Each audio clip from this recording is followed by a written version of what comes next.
সিয়ন Baptist church চট্টগ্রামের war Nizam road Golpahar এলাকায় অবস্থিত। ১৯৭৪ সালে এই চার্চ অ্যাসোসিয়েশন অব ব্যাপটিস্ট মিশনের প্রাক্তন ও স্বর্গীয় সম্মানিত মিশনারি ডক্টর জিন ই গুরগেনাস, মিসেস জিন ই লগবি, মিস লিন সিলভারনেল, স্বর্গীয় মিস্টার রিড পি মিনিক এবং দেশীয় কয়েকজন নিয়ে স্বর্গীয় ডক্টর জিন ই গুরগেনাসের নেতৃত্বে কাতালগঞ্জ ব্যাপটিস্ট চার্চ নামে একটি মণ্ডলী স্থাপন করেন। কাতালগঞ্জ মণ্ডলীতে বিশ্বাসীদের সংখ্যা বৃদ্ধি পাওয়ায় এবং যথেষ্ট জায়গা না হওয়ায় ১৯৭৯ সালে দামপাড়া ব্যাটারি গলিতে জায়গা ক্রয় করে দামপাড়া ব্যাপটিস্ট মণ্ডলী নামে মাণ্ডলিক কার্যক্রম শুরু করে।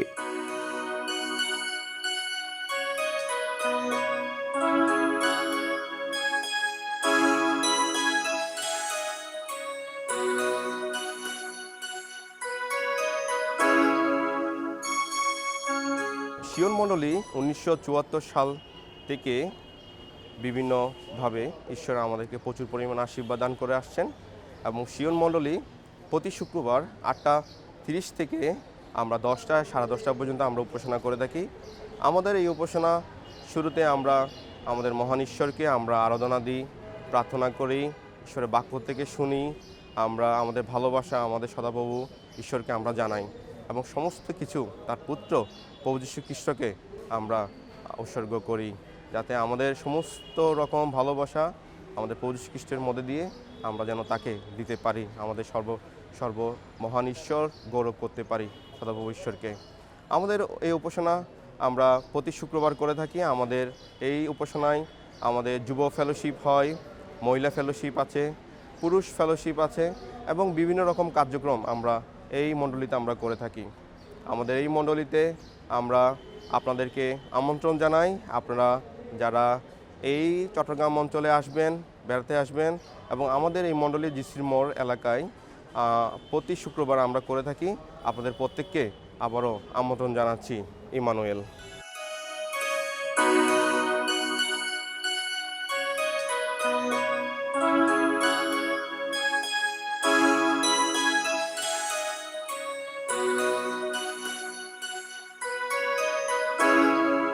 সদস্য সংখ্যা ও নিজেদের নামে জায়গা ক্রয় করায় এবং যাতায়াত ব্যবস্থার অসুবিধার কারণে অন্যত্র প্রশস্ত জমি ক্রয় করে নতুন গির্জাঘর নির্মাণের লক্ষ্যে প্রার্থনা ও প্রচেষ্টা চালিয়ে যান। অতঃপর অ্যাসোসিয়েশন অফ ব্যাপটিস্ট মিশনের মধ্য দিয়ে কয়েকজন মিশনারি বিদেশি ও দেশীয় খ্রিস্টান ধর্মাবলম্বীদের আর্থিক সহায়তায় ১৯৯০ সালে ১৫30/এ ওয়ার নিজাম রোড গোলপাহাড়ে জমি ক্রয় করা হয়। এরপর ১৯৯২ সালে সিয়ন ব্যাপটিস্ট চার্চের নতুন গির্জাঘরের ভিত্তিপ্রস্তর স্থাপন করা হয়।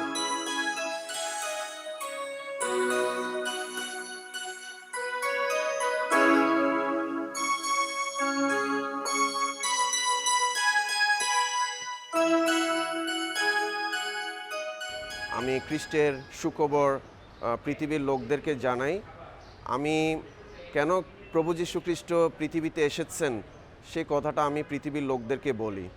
বিশেষভাবে প্রভু যীশু খ্রিস্ট আসার কারণ হচ্ছে, যখন আদম এবং হবা তারা পাপ করেছিল তখন তারা ঈশ্বরের কাছ থেকে বিচ্ছিন্ন হয়ে গেছিল পাপের জন্য, আর সেজন্য তাদেরকে ঈশ্বর আবার সংযুক্ত করার জন্য ঈশ্বর তিনি প্রতিজ্ঞা করেছিলেন একজন উদ্ধারকর্তা মশীহকে তিনি এই পৃথিবীতে পাঠাবেন।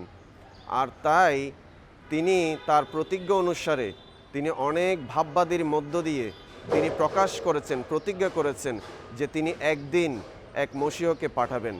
আর আজ থেকে ২০২৫ বছর আগে সেই ঘটনাটি ঘটেছিল। একজন কুমারীর গর্ভে সেই মশীহকে ঈশ্বর পাঠিয়েছিলেন, আর তিনি হচ্ছেন স্বয়ং ঈশ্বর।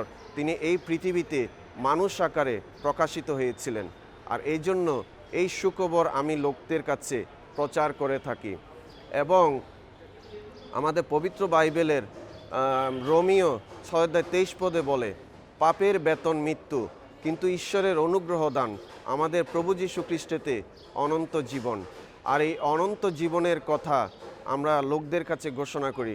আর যীশু খ্রিস্ট আমাদেরকে আদেশ দিয়েছেন তার সেই মহান আজ্ঞা, আমরা যেন সেই সুখবরের কথা যে যিশু একমাত্র পাপের পরিত্রাণকর্তা, সেই কথা যেন আমরা লোকদের কাছে জানাই।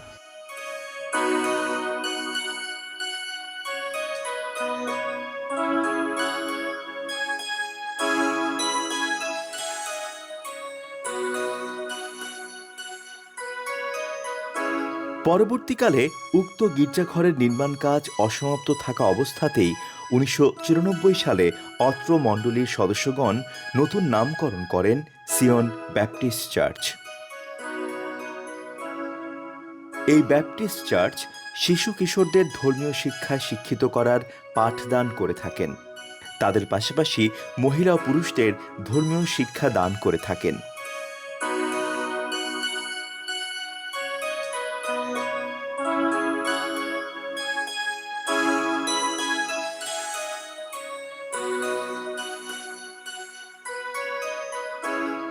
এই সিয়ন ব্যাপটিস্ট মণ্ডলীতে আমরা 3 জন পালক আছি। 3 জন পালকের মধ্যে আমি একটা পালক, একজন পালক। আমি আমাদের মণ্ডলীর পালকীয় দায়িত্ব পালন করে থাকি। আমাদের মণ্ডলীর পালকীয় দায়িত্বের মধ্যে পড়ে প্রভুর বাক্য থেকে প্রচার করা, প্রার্থনা সভা পরিচালনা করা এবং আমাদের মণ্ডলীতে যে সমস্ত পরিবারবর্গ রয়েছে, আমরা বলি ম্যাচগুলো রয়েছে, তাদের দেখাশোনা করা, তাদের বাড়িতে ভিজিট করা এবং তাদের জন্য প্রার্থনা করা, তাদের সুখ দুঃখ আমরা বুঝে নিই এবং জানি তাদের জন্য তাদের বাড়িতে গিয়ে আমরা প্রার্থনা করি এবং আমরা নিজেরও এই উপাসনালয়ে এসে আমরা তাদের জন্য প্রার্থনা করি। আমাদের পালকদের মূল দায়িত্ব হচ্ছে বাক্য থেকে পাঠ করা এবং বাক্যের পরিচর্যা করা। এই মণ্ডলীতে এই ফুলপিটের মধ্যে দাঁড়িয়ে বাক্য থেকে কথা বলা, এটি হচ্ছে আমাদের দায়িত্বের মধ্যে প্রধান দায়িত্ব পড়ে বাক্যের পরিচর্যা করা। প্রতি শুক্রবারে আমাদের এই উপাসনা হয়ে থাকে সকাল 8:30 থেকে 10:30 পর্যন্ত আমাদের এই উপাসনা পরিচালিত হয়ে থাকে। আমি আমন্ত্রণ জানাবো আপনারা যারা চট্টগ্রামে আছেন তাদেরকে, তারা যেন আমাদের এই উপাসনালয়ে সংযুক্ত হন এবং প্রভুর উপাসনা করেন এবং আরও যারা আমাদের আশেপাশে প্রতিবেশী রয়েছেন তারাও আমাদের এই উপাসনালয়ে সংযুক্ত হতে পারেন।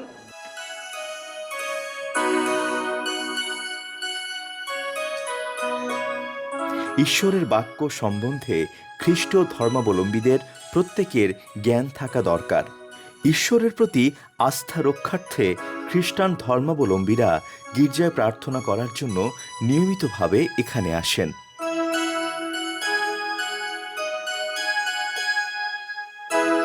চার্চ হচ্ছে ঈশ্বরের উপাসনার স্থান। আমি এই মণ্ডলীর সাথে যুক্ত 1982 সাল থেকে, আর নিয়মিত এই উপাসনায় যোগ দিই, ঈশ্বরের বাক্য থেকে শুনি, মাঝে মাঝে নিয়মিত এবং অনিয়মিত ভাবে আমার নিজেরও এই চার্চে থেকে প্রচার করা বা শিক্ষা দেওয়া, এগুলোতেও আমি অংশগ্রহণ করি। তো আমার এখানে আরেকটি ভূমিকা আছে, সেগুলো হচ্ছে কয়ার টিমকে পরিচালনা করা। আমাদের এখানে সিনিয়র গ্রুপ কয়ার দল আছে, তাদেরকে নিয়ে আমরা গান প্র্যাকটিস করি, উপাসনার গান প্র্যাকটিস করি, আর এর মধ্য দিয়ে আমরা প্রভুর প্রশংসা করতে চেষ্টা করি। আমি নিজে উজ্জীবিত হই এবং আরও অন্যদেরকে উজ্জীবিত করতে চেষ্টা করি। আমাদের কাজ হলো উপাসক হিসাবে ঈশ্বরের প্রশংসা এবং গৌরব করি।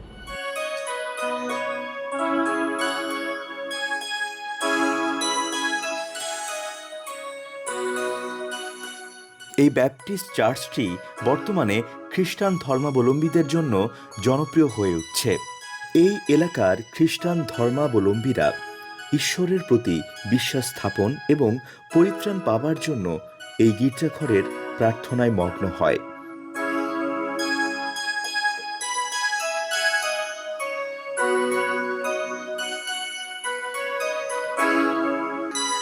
আমাদের চার্চ, এই জায়ান্ট ব্যাপটিস্ট চার্চ বা সিয়ন ব্যাপটিস্ট চার্চ, এটি প্রতিষ্ঠিত হয়েছে 1974 সালের 24শে নভেম্বর এবং সেই থেকেই আমরা এখনও চলছি। আমরা বলি যিনি আমাদের সৃষ্টিকর্তা, যাকে আমরা ঈশ্বর বলছি। প্রত্যেক শুক্রবার আমরা উপাসনা করে থাকি। সকাল 8:30 থেকে 10:30 পর্যন্ত আমাদের উপাসনা হয়। এই উপাসনায় আমরা পবিত্র বাইবেল থেকে বা আমাদের কিতাব থেকে, ইনজিল শরীফ থেকে আমরা পাঠ করি, প্রচার করা হয়, শিক্ষা দেওয়া হয়। বিভিন্ন জনকে প্রত্যেক সপ্তাহে দায়িত্ব দেওয়া হয়। তারা তারা বিভিন্ন সাবজেক্ট নিয়ে তারা প্রচার করেন, শিক্ষা দেন পবিত্র বাইবেলের আলোকে। এবং বিশেষ করে আমাদের শিশুদের জন্য, বাচ্চাদের জন্য আমাদের সানডে স্কুল বলি আমরা, তার পবিত্র বাইবেল থেকে বা ধর্মীয় শিক্ষায় তাদেরকে শিক্ষিত করবার জন্য, তাদেরকে আত্মিকভাবে সেইভাবে গড়ে তোলবার জন্য, সুন্দর মানুষ যেন হয়, সুনাগরিক যাতে হয়, এবং তারা যেন ঈশ্বরের প্রতি ভয় বা সৃষ্টিকর্তার প্রতি ভয় যেন তাদের থাকে, সেজন্য আমরা সেই জিনিসটা করে থাকি। আমাদের মহিলাদের একটা গ্রুপ আছে, তাদেরকেও সেভাবে শিক্ষা দেওয়া হয় যাতে মহিলারা আরও সৃষ্টিকর্তার প্রতি কিংবা দেশের প্রতি বা নিজ নিজ পরিবারের প্রতি আরও যত্নশীল হন, দায়িত্ববান হন। সেই জন্য আমাদের মহিলা গ্রুপ আছে, তাদেরকেও সেভাবে উৎসাহিত করা হয়।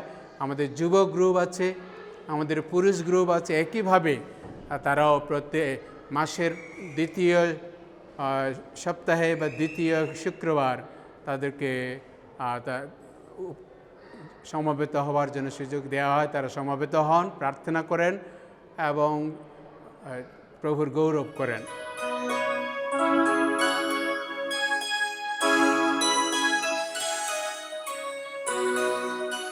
এই চার্চটিকে খ্রিস্ট ধর্মের বিশ্বাসীরা উপাসনার জন্য একটি গুরুত্বপূর্ণ স্থান হিসেবে বিবেচনা করে থাকেন এবং ঈশ্বরের উপর বিশ্বাস স্থাপন ও প্রার্থনা করার জন্য নিয়মিত উপস্থিত হন।